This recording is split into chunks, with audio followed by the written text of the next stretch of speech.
Podemos decir que el objetivo del texto es mostrar cómo a través de cada constitución han habido diferentes características para definir en sí qué es el constitucionalismo. Ahora bien, dentro de 15 constituciones, menos la de 1991, han sido parte de la formación del país desde lo que es la independencia hasta la regeneración. Existen 15 constituciones, las cuales marcan el proceso de formación nacional de la independencia a la regeneración.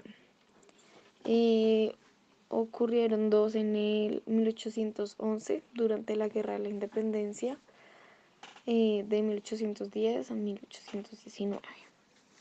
5 en 1819, 1821, 1828 y 1830 durante la Gran Colombia, de 1819 a 1830. 4 en 1831, 1832, 1843 y 1853 durante la Nueva Granada, del 1800 al 1858. Del 1830, al 1858. 3 en 1858, 1861 y 1863 durante la Federación, de 1858 a 1886. Y la última y actual carta del 86 en el umbral de la regeneración. Los políticos y los gobernantes son los que preservan de la precaria, son como la preservación de la precaria, como en términos de sanción mayoritaria y de virtualidad pacificadora. Son eficaces en los términos de adaptabilidad política y llevan una arquitectura de poder diseñada por Núñez y Caro en 1886. En las constituciones de la independencia se llevó el levantamiento del 20 de julio de 1810.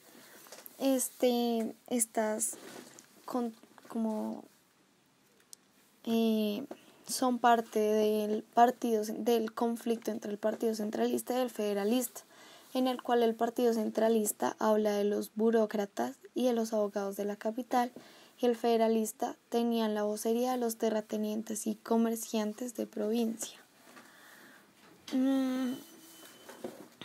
La Carta de Cundinamarca y el Acta de las Confederaciones Provincianas Unidas de la Nueva Granada, expedidas en el 1811, son dos constituciones en las cuales hicieron partícipes. En estas, Lozano fue el gobernante y en 1811 expresa la voluntad del liderazgo de la provincia central de autodeterminarse. Nariño derrotó a Lozano y Nariño quedó como presidente. La carta fue 2 veces reformada en 1812 y en 1815. En la primera ocasión, lo que hizo fue adoptar la estructura republicana y el resto de la carta quedó tal cual estaba. Y en la segunda ocasión se aprobó un plan de reforma, el cual era una revisión administrativa.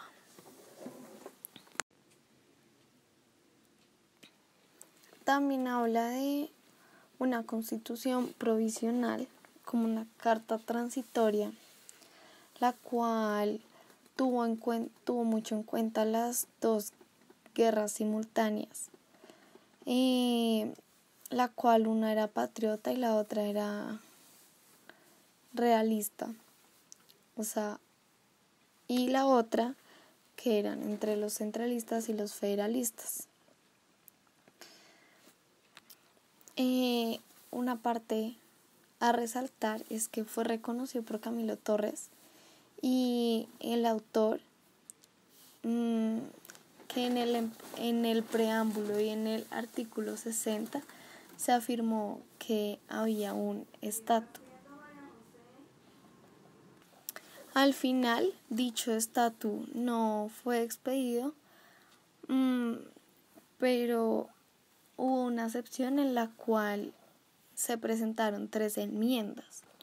Por otro lado, Bolívar propondría a Sucre una carta en el 1825 y esta tenía como criterio fijar las nuevas fronteras de los territorios liberados.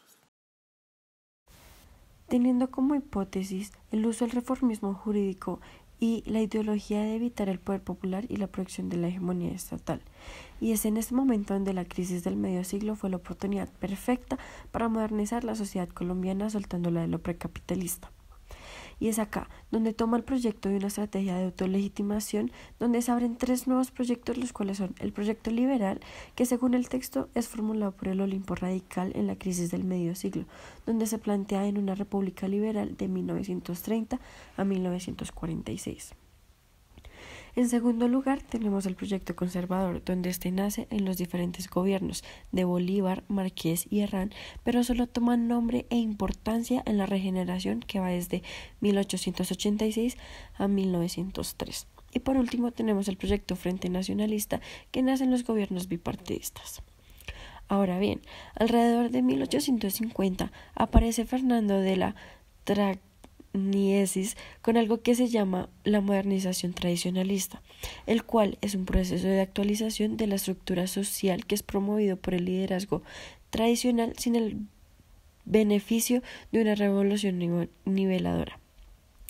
Pero hubo un factor desencadenante de la crisis y fue la adopción en 1847 de una nueva política económica de libre cambio, donde dicha política tuvo un gran impacto, pero en vez de ser positivo fue devastador, donde muchas manufacturas importadas de Europa eran superiores al trabajo artesanal colombiano. Y es en ese momento donde el pueblo se va contra el gobierno, creando las sociedades democráticas y donde se empieza a armar los primeros sindicatos en la historia de Colombia. Teniendo en cuenta que alrededor de 1848 se publicó un artículo donde se considera que la carta de creación del Partido Liberal, donde en ese artículo también se presentan las nuevas ideologías para los radicales, donde prácticamente son la abolición de la esclavitud, la libertad absoluta de imprenta y de palabra, la libertad religiosa y entre otras, donde esas ideologías ayudan a la victoria de elecciones presidenciales de 1849 de Hilario López. Este hombre, siendo un hombre de Partido Liberal, y es ahí donde Mariano Ospina y Caro funda el Partido Conservador a raíz de sus ideologías. Y es en ese momento donde se crean los 2 partidos tradicionales de Colombia. Ahora bien, cambiando de un contexto liberal y conservador, pasaremos a un contexto bipartidista, donde el gobierno de López se decretan diferentes reformas que terminan con una nueva constitución y le abren puerta al federalismo, donde la constitución se calificó por primera vez como centralista federalista, rompiendo los esquemas de tradición, siendo dominante el centralismo hasta la política económica proyeccionista.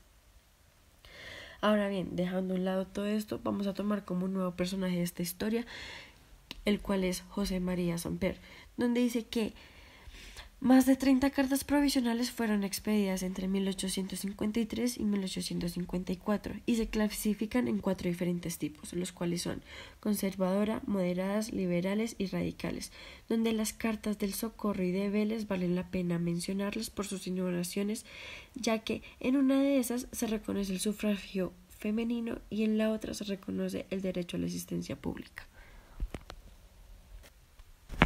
Cambiando de tema un poco, el movimiento del federalismo y liberalismo económico apenas había empezado, pero los diferentes puntos e ideologías entre el Partido Liberal y las sociedades democráticas eran tremendas, generando que el gobierno haga un golpe de Estado en 1854, donde este ha sido el único golpe de Estado, valga la redundancia, que ha tenido el apoyo popular directo.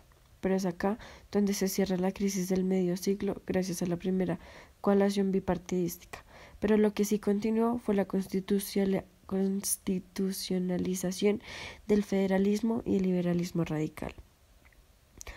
Por esa parte, se puede decir que después de dicho lapso de tiempo desde la fundación de los partidos tradicionales colombianos, ha habido un gran avance, ya que se logró superar la diferencia y en sí hallaron estrategias para hacer una causa común contra el enemigo externo que amenazaba en ese entonces el dominio sobre el Estado y la sociedad civil de Colombia. Bueno, para no extendernos tanto en las repúblicas federalistas, cabe resaltar que después de la creación de la Cuarta Constitución, la cual no dio el resultado que se esperaba, se introdujo la estructura jerárquica de colombiana. Ya pasándonos a la Constitución de 1886, la cual fue promulgada el 5 de agosto de 1886, valga la redundancia, cabe decir pequeños datos importantes para tampoco extendernos. En primer lugar, dio a nuestro país el nombre de la República de Colombia. En segundo lugar, creó los departamentos como forma administrativa territorial. Tercero, el poder se dividió en 3 ramas, las cuales son legislativa, judicial y ejecutiva. Cuarto, reservó para el gobierno el derecho de la fabricación de armas y para comercializarlas de igual momento. Y por último, es el restablecimiento de la pena de muerte para los delitos graves que se cometían en el país.